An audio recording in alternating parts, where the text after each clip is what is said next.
Bonjour tout le monde. Okay, so we are going to soon be studying the verb être, but before we can do that, we do need to understand a couple more things about French structure. So please follow along and fill in your notes as we go. In French, as in English, the subject of a verb is the person or thing that carries out the action. The verb expresses the action itself.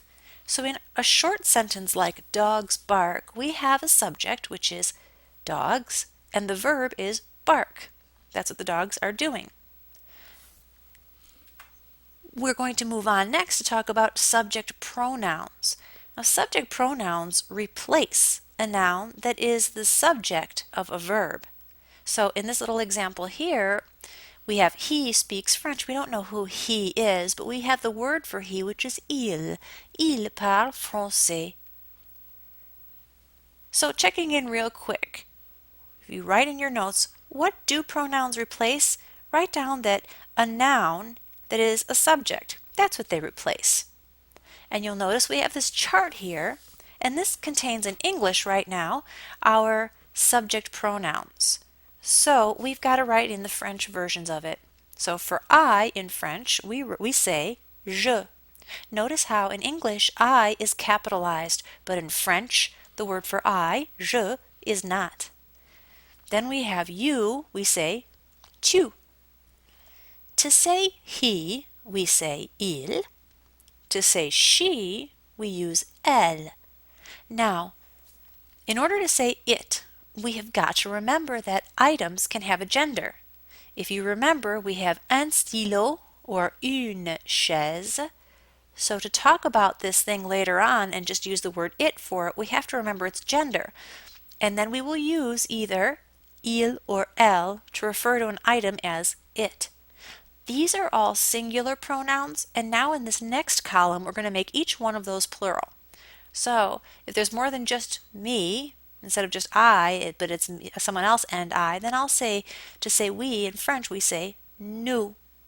To say you, as a plural sense, we would say vous. And that might look familiar. We also use vous when we're addressing somebody in a formal sense. And then to say they, we use those same words again. We're going to use il, elle, both with s's. So this can be referring to people, il or elle. And if they are referring to items, things as well, we will use il, elle. And notice the spelling change that happens when something is plural.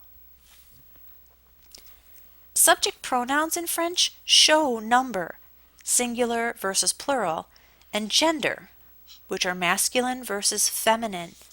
When a subject consists of both genders, use the masculine form.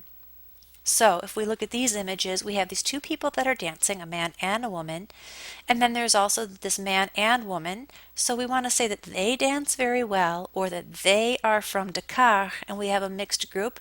We will use ils. So ils dansent très bien, or ils sont de Dakar.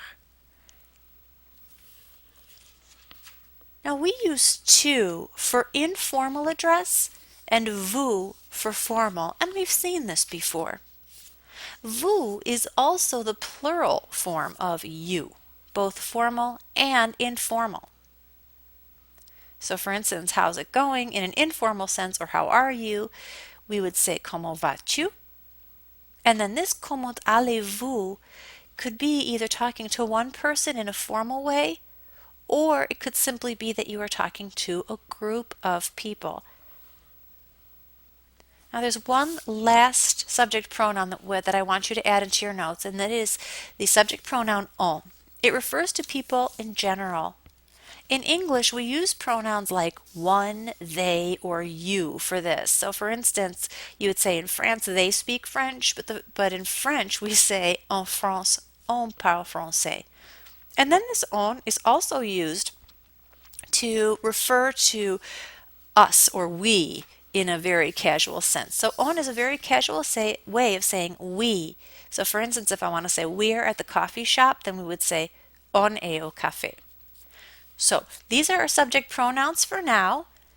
I hope you had an easy time following along in the notes. If not, you can go back and review them one more time.